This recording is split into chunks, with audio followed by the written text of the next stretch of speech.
Today I'm out in Washington with the two best-selling EVs in North America. On this side we have the Tesla Model Y. It's actually the best-selling anything in the world right now. And over here we have the Tesla Model 3. This is actually Travis's Model 3.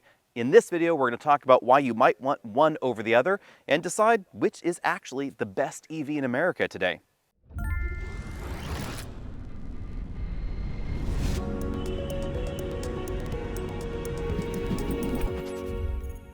So Travis, why did you buy this Model 3 specifically? Because this is almost a base model. Yeah, so I got the small battery rear-wheel drive version of the Model 3. Now, the Model Y did not have a rear-wheel drive option when it was out, but of the EVs that I took a look at, it came down to the charging network. Yeah, and that's probably something we should cover up front is that Tesla does not always have all of the various options available at the moment. So the base rear-wheel drive version of the Model Y has come and gone over the run of this vehicle. So I'm Team Model Y. Depending on the configuration, this is going to be between $5,000 and $2,500 more expensive. The question I guess we need to answer today is that $5,000 difference worth it? What do you get for the extra $5,000? So I think for a lot of people, it is going to be worth it to upgrade to the Model Y. What you get is more space, and it's a very similar package: battery, drivetrain, charging capability, software. It's all very similar, but you just get more space, and honestly that's what a lot of folks are looking for. And if you come around the side, you'll notice this really does look very much like the Model 3. They're very closely related. They run on the same platform, they share the same batteries and electric motors. A lot of the interior is common, but the back here is different. This definitely looks like sort of an overinflated Model 3? Yeah, I mean, this looks like it's just been blown up a little bit. And honestly, I wanted the Model 3 so badly to be a hatchback, and there are a few hatchback options on the market. I just didn't want something this big. The 3 is a little bit big for my preference anyway, so this would have been pushing it just a little. Now, I have to admit, the style of the Model Y has grown on me. It doesn't look quite like a Model S or a Model 3 that's been stung by a bee in the way the Model X does. I think that these two vehicles actually kind of go pretty well together. Now, clearly the practicality here is all about the hatch rather than the trunk. Yeah, and the hatch is something that I would have preferred existed on the Model 3, but the crossover segment is the one that's most rapidly growing here in the US, and so I think it was imperative that Tesla have a crossover offering, and I think this fits the bill. Now, how much bigger is this trunk than the one in your Model 3? Let's walk over here and take a look at the Model 3's trunk. Now, your Model 3 has something that our Model 3 did not when we had a long term. It has a powered trunk. Yeah, and it's part of the standard feature set that comes with these Teslas. And if you look at as far as the capacity, A, it's full, but B, the depth is very similar to what you find on the Model Y. It just comes down to that overall height. Yeah, and I kind of like the cargo slot thing going on here. It's not a traditional trunk where you lift things over. It really is quite a vertical opening. And a handy touch, the hinges don't impact the cargo area at all. So if you can squeak it in there, the lid should close. Obviously, we can't talk about Teslas without talking about the front. What have you got over here in yours? So this is all of my camera gear, and it just barely fits. And you'll see that in this Model Y, it will fit a little bit better, but I've got quite a bit of storage capacity. Yeah, over here, the front is just a little bit deeper, but neither of these vehicles is as deep as they used to be because we now have a heat pump in the Model 3 and Model Y. Something that actually some Tesla folks actually made fun of for a few years, actually. But now these both have that more advanced heater technology, which consumes less energy, so it makes them more efficient in the winter. The downside is it's taken up a little bit of cargo area in the front. I do like the convenience of the front trunk, but part of me kind of wishes this extra space, this extra size, had actually been allocated to the rear of both vehicles, where they could have made the cargo area just a tiny bit bigger. I will say when we're talking about front trunks, if people have ever wondered, like, where does the front trunk space come from? It just means that the front of the vehicle is a little bit longer.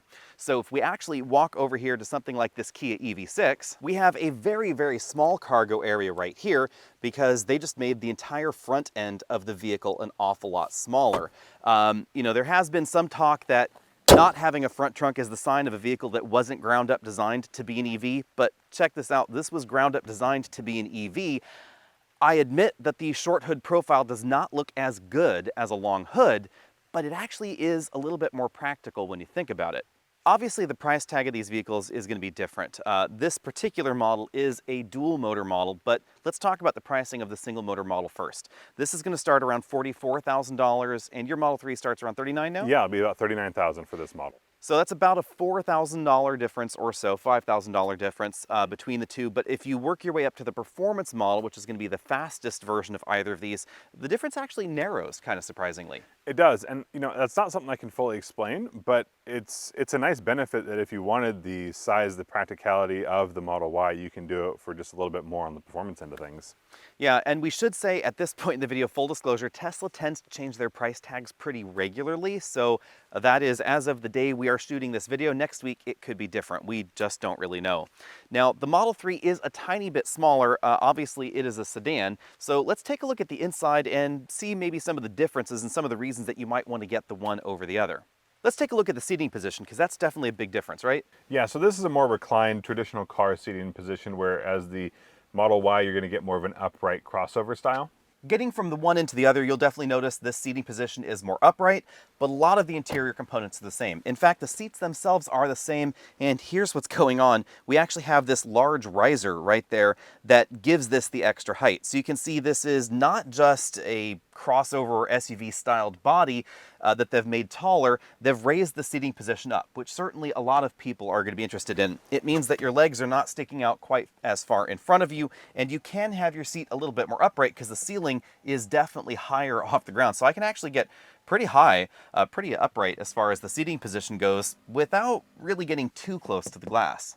Obviously that difference in seating position extends to the back seat as well. Yeah, so we're not going to be quite as high up. Our legs are going to be a little bit farther out, and our roofline is going to be a little bit lower, but I have a pretty long torso, and I do still have some headroom here. Yeah, I have maybe about half an inch, 3/4 of an inch of headroom there or so. You'll really notice that your knees are definitely up higher because the seat bottom cushion is lower. Yeah. Now in the Model Y, we definitely have more headroom. So with these seats in the upright position, I have maybe about 1.5 inches of room. Yeah, but when we kick them back into the recline, we bump into this on the way down. I was surprised by that. So we do have a reclining rear seat back with an electronic latch, but now my head's definitely hitting this ceiling bar here, which doesn't happen in the Model 3 actually. No, and the Model 3 doesn't have the reclining seat, so that is another feature that you're going to find in the Model Y that you don't get in the sedan. Now, if you want some teeny tiny emergency third row seats, you can get them in the Model Y, and I get asked about this a lot.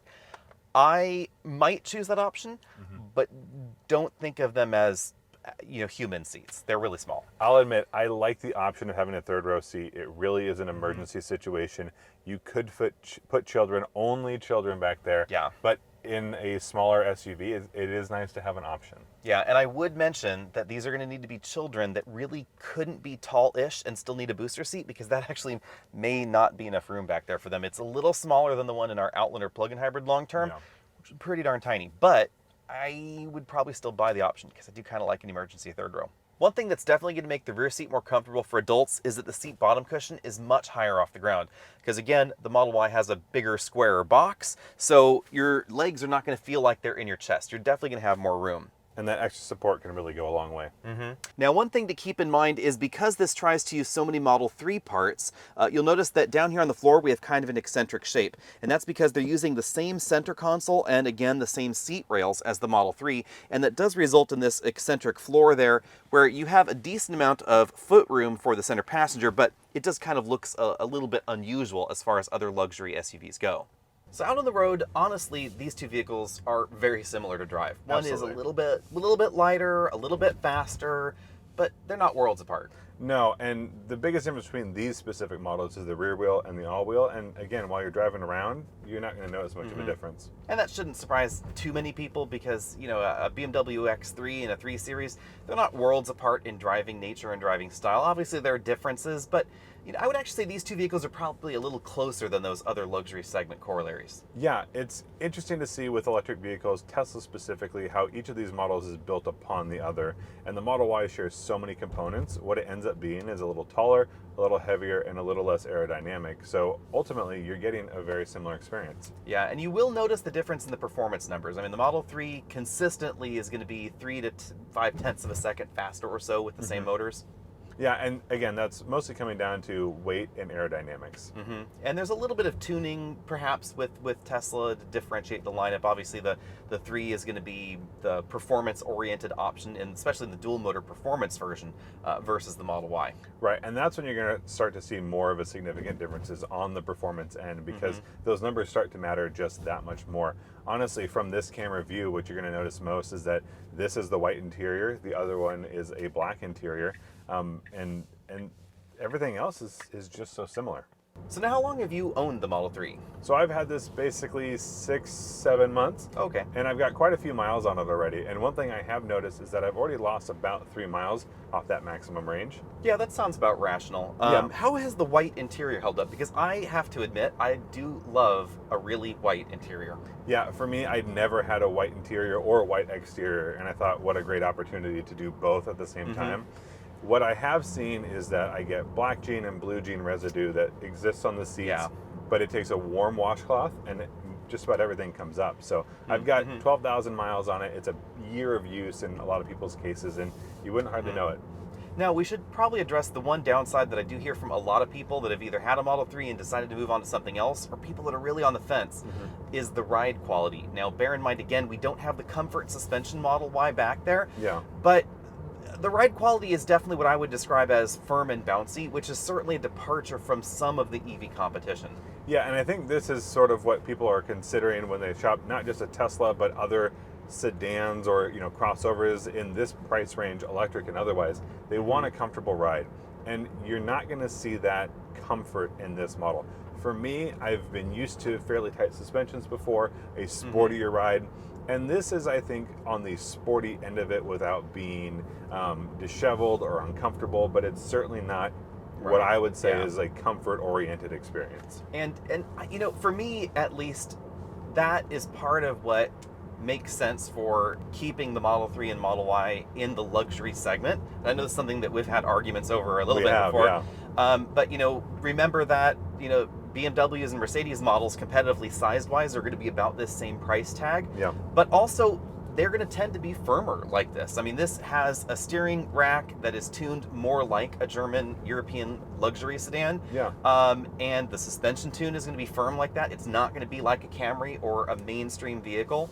And that is going to surprise some shoppers, turn some shoppers off, but also, I think, interest some shoppers as well, especially those luxury segment buyers. Yeah, it's kind of a weird crossover, because we talked about, like, my model here right now starts at about $39,000, and that's a high-trimmed Accord or a Camry. But if someone who came from that vehicle hops into this, it's a very different experience.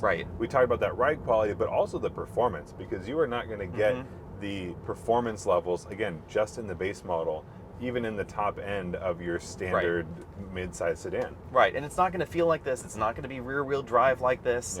But, a base BMW 3 Series would be, or, an insert Audi model in this equation, etc., or a Volvo S60.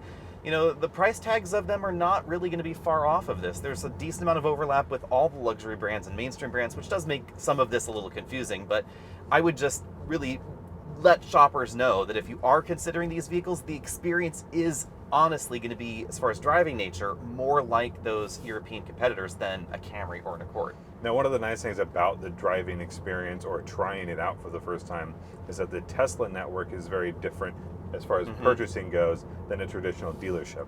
Yes, and that can be an advantage to some. I actually don't know who it would be a disadvantage to be honest, because I'm not the biggest fan of car dealers. I'm sorry if any of you are watching, but you could do a better job of being better, maybe. But I have to admit that the purchase process of the Rivian and the Tesla that we had as long-term testers, that was fantastic. I am not the biggest fan of camping out at a dealer for a while.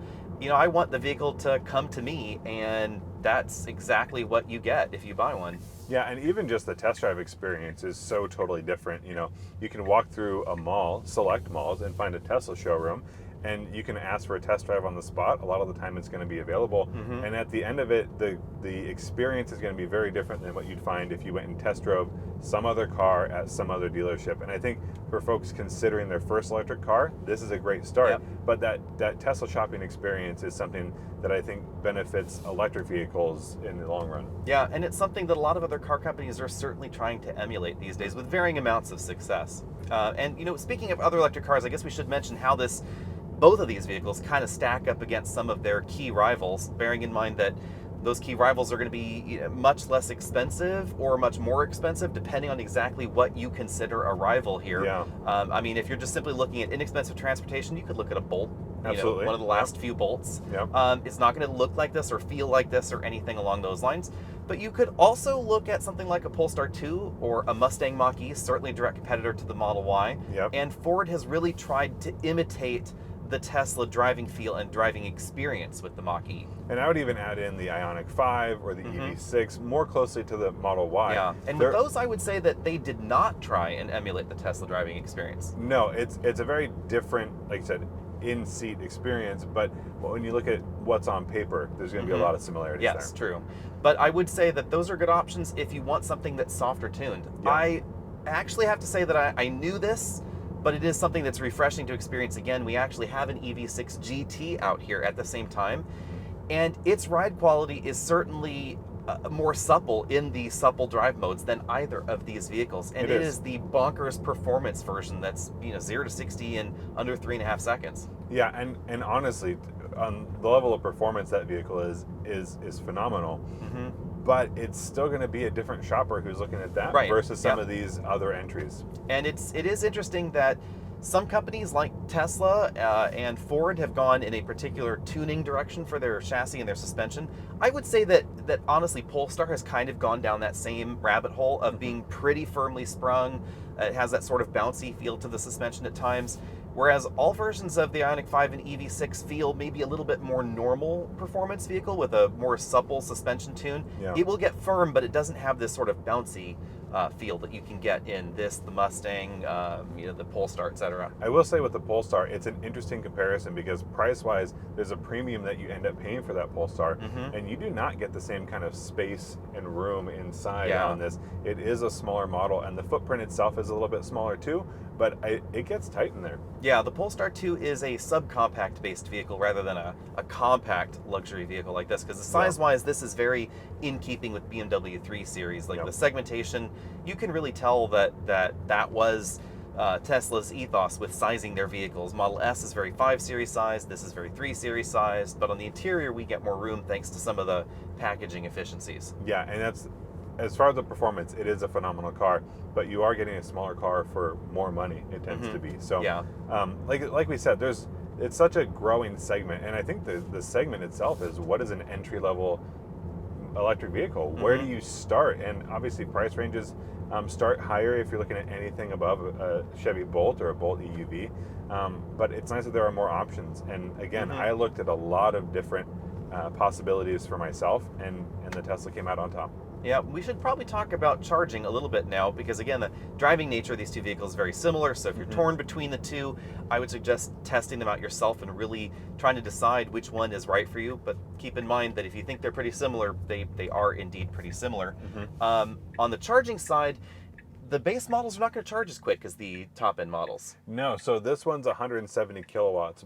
But if you look at the competition, not just what they're capable of charging, but what the charging stations are able to put out. Right now in the United States, you find a lot more 150 kilowatt stations than you do 350. That's true. And so, depending on your area and exactly what you're looking for in a new EV, that may be one reason that you may want to get the bigger battery, though. And the dual motor version is for that faster charging. If you really want that extra range, the faster charging, etc., that is going to give you that. And that is going to be a subject that we cover more on EV Buyer's Guide. Just what is electric vehicle ownership? What do you need to consider? And myself, having had plug-in vehicles of multiple varieties, I didn't want any larger battery than I needed on a regular basis. Yeah, and 270 miles is a long way to drive. And I'm going to stop most of the time to grab a bite, you get a drink, use the restroom. And for me, it was the range being adequate and knowing the charging network was sufficient as well. I've been up to the top of Washington, down to the bottom of Oregon, and I've never run into a charging issue because those superchargers are available to me. Yeah, and that's something that, depending on exactly what you're looking for in a new vehicle, may be a factor. It may not be. If you are looking at the absolute fastest charging vehicles, this is not necessarily going to be in the running. No. Kind of an interesting twist. We actually caravanned down here to where we are in a Model Y and an EV6 GT. They both started with around the same battery level when we started DC fast charging, very, very close to one another in the same town. And the EV6 GT charging experience wasn't as great. I mean, we pulled into the station. It took a lot longer to authorize the vehicle. The connector worked just fine, but it took a lot longer to do it. The app was kind of, not great with EVgo because it's not integrated with the vehicle like it is with the Model Y. Right. But the EV6 actually charged first, even though it started with a battery level that was lower. It actually overtook it because it charged so much faster. Yeah, and the eGMP platform has done a phenomenal job with that architecture in fast rate charging. It's just like you said, the experience not being up to what Tesla is, and obviously as the NACS connector becomes the standard, there's going to be more changing as the years go by, and I knew that when I bought my Model 3 is that this is going to be an ever-changing landscape, but the consistency of the superchargers is something I think a lot of people will value. And I am personally curious, we'll have to stay tuned, everybody, because we're going to do videos on this, of course, but I am curious over the next about 18 to 24 months how the landscape is going to change, because Kia and Hyundai said they're going to adopt the NACS connector and they're going to have access to the Supercharger network. So with essentially every major car company in the US now saying they're going to have the NACS connector at least, and majority of them also saying that they've signed agreements to use the Tesla Supercharger network, I am truly curious to see if that charging experience improves or not, because of course you're going to be charging a Tesla Supercharger with all these other EVs out there, Rivian's wanting to charge all the way to the top, a Hummer EV blocking the charger because it's so big, charging that battery, and maybe it's going to take an hour and a half now to charge that ginormous battery in that vehicle. So I'm just really curious to see what that landscape ends up being. I think Tesla has a team in place already. That's why we have the network as it exists, and I think all these signed agreements hopefully are incentivizing Tesla to continue to build. Just from a company standpoint, this is something that they should be able to leverage in a good way, and just continue to build and grow on. So hopefully we don't see too many backups at superchargers of a variety of vehicles. But honestly, as someone who is all in on electric vehicles or electrification of vehicles, just the ability for more people to safely, conveniently, simply charge is just going to continue to make this an easier ownership experience. For a lot of EV shoppers, range is everything, and that is going to be longer on the Model 3. Yeah, so this base Model 3 over here had a range of 270 miles. That is the small battery. You can get over 300, of course, in either of these vehicles. You can, and for me, it was about where is my charging and where am I going? So that 270 miles was going to be enough for me. Yeah, and when we last had a Model 3, it was rated for 210 miles. It actually did pretty well as far as that range goes. You can get the same battery packs and same motors in either of these options, but depending on those options, your range figures will generally be about 10 to 20 miles further on the Model 3, and it's, I think, easy to see why. It's just more aerodynamic. Now, Tesla has clearly focused a lot on aerodynamics. We certainly have this very rounded, very aerodynamic front end in both, but clearly the Model Y is a little bit higher.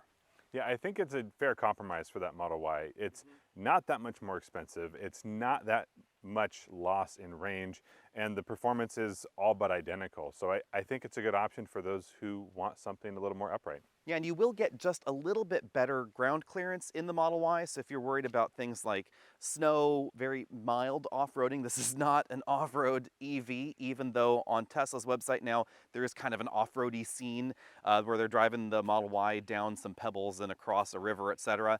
We have a little bit more ground clearance than in the Model 3, but it's not an enormous amount. This is not going to be, one of those airlift EVs. It's not a Rivian R1S. No, and things like the suspension are going to be very similar. There's no different height suspensions. The wheel and tire combinations are all very similar. So we're really looking at very, very related products. Yeah, and we should mention this is not the new Model Y with the comfort suspension. This one is a little bit older. This particular model has about 33,000 miles on it, and let's just say it's a little on the rough side. In addition to the supercharging advantage that certainly motivated you, both of these have the ability to get the $7,500 tax credit. Yeah, and that was a big reason I went with this model over something like the Ioniq or the EV6 is because of that federal tax credit. Now, for this model, it starts around $39,000, and with that tax credit, it gets significantly cheaper if you do qualify for the whole thing. And that is probably one thing that shoppers should really keep in mind. You have to have a minimum $7,500 tax liability to get the tax credit. So if your tax liability is not high enough, you're not going to get that whole thing. Tesla will wrap it into leases, and that's going to be factored into the discounted lease rate, of course, in either of these vehicles, and they, again, qualify for that same tax credit.